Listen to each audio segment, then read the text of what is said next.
Bonjour à tous, j'espère que vous avez passé une bonne semaine. On se retrouve donc pour la guidance du 4-10 mars 2024. Je vous rappelle, comme d'habitude, que c'est du général. Je vous demande de garder votre bon discernement, de n'accueillir que les messages qui résonnent en vous, suivant votre situation. Vous avez votre libre arbitre et vous êtes maître de votre destinée. Pensez à écouter votre ascendant et votre signe lunaire, qui peuvent nous vous en apprendre un peu plus. Cela reste des énergies, elles sont fluctuantes. N'hésitez pas à vous abonner et de commenter si le cœur vous en dit, et de cliquer sur j'aime pour faire vivre ma page. Merci. Donc je vais faire comme chaque semaine, donc lire vos petits messages de guidance conseils, et je finirai par la petite carte de Merlin l'Enchanteur. Voilà, c'est bien mélangé.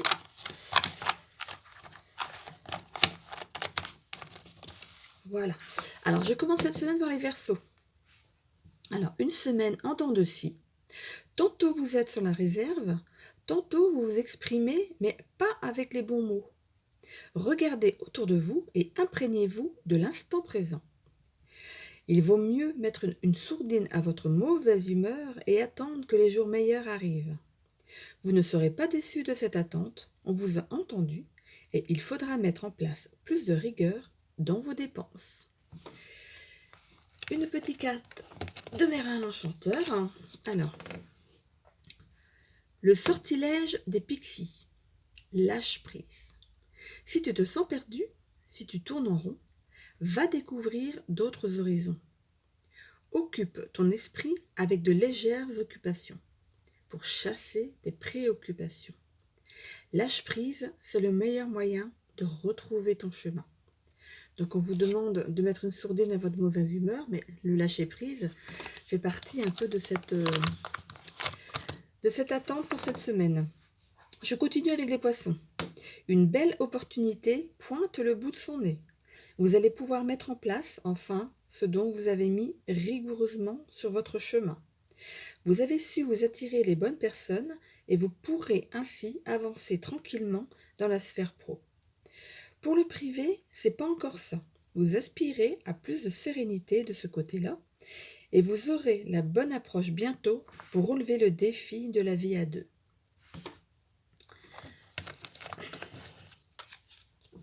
Alors, les 9 gardiennes d'Avalon.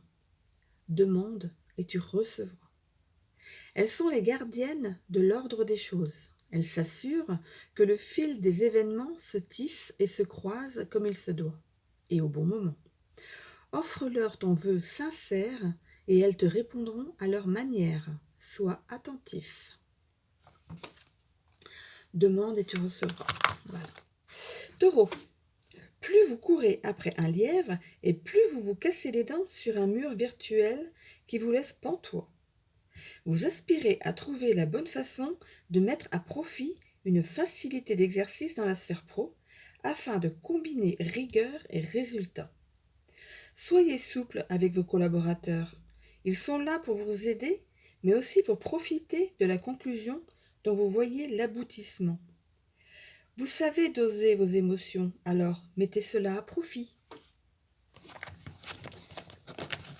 On complète avec la petite carte, la mélodie des elfes, la médecine de la musique. Laisse tes larmes s'en aller au flot d'une triste mélodie. Hurle ta colère sur des rythmes déchaînés. Danse sur des notes d'été pour retrouver joie et légèreté. Enveloppe-toi de l'âme de la musique pour gérer tes émotions et l'inspirer. La médecine de la musique. Hop, voilà. On continue avec les vierges. Et voilà, vous doutez encore de vous. Soyez dans le bon move quand vous parlez travail.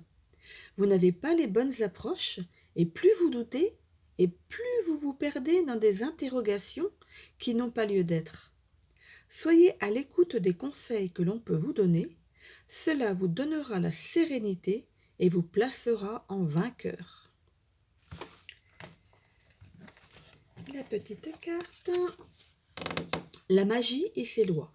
Ce que tu donnes, tu recevras. Crée le malheur et tu seras malheureux. Crée le bonheur et tu t'en réjouiras. Ainsi est la loi universelle. L'amour engendre l'amour, et la haine engendre la haine. Tu as un grand pouvoir sur la suite de ton histoire. Applique-toi à créer une suite capable de t'enchanter. Ce que tu donnes, tu recevras. C'est un peu l'histoire aussi du miroir, la personne miroir.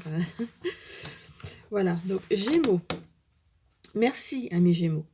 Vous avez mis en place de bonnes intentions et vous pouvez être fiers du parcours et là où vous en êtes. Vous avez le monopole du bien fondé. Mettez à profit une bonne configuration et vous pourrez ainsi vous reposer sur vos lauriers. Vous avez mis tant de courage dans vos décisions et vous méritez un merci pour cette belle avancée. Continuez, vous allez faire un grand pas. Eh bien, alors, pour les Gémeaux, le loup au manteau d'hiver. Laisse-toi guider par ton instinct. Cesse de réfléchir. L'intellect ne t'est d'aucune aide. Ressens cet instinct primordial, cette sagesse innée qui sommeille en toi. Prête ton oreille à cette connaissance spontanée, disposée à te guider. Tu sauras que faire. Écoutez votre instinct, amis Gémeaux. Et je termine cette première vidéo avec les Scorpions. Une place est à prendre dans le cœur de quelqu'un de bien intentionné. Vous vous plaisez à faire les yeux doux à cette personne, mais vous ne vous lancez pas. Prenez votre courage à deux mains et mettez-vous en quête du bonheur. Vous avez mis tant de bravoure dans le rapprochement. Maintenant, il est temps de lui montrer vos belles intentions. Il y a de l'amour dans l'air, mes Scorpions. Camelote, la forteresse. Prends soin de toi. Pense à ton bien-être physique et émotionnel, car tu as besoin de toute ton énergie. Protège-toi des ambiances néfastes et repose-toi. Tout te semblera plus facile et moins dramatique avec le corps et l'esprit emplis de vie pour en affronter les aléas. Pense à ton bien-être physique et émotionnel. L'amour, l'amour. Voilà, donc c'est terminé pour cette première vidéo. Je vous retrouve donc dans la suivante pour retrouver votre peut-être ascendant et votre signe lunaire. Donc à tout de suite. Belle semaine à tous.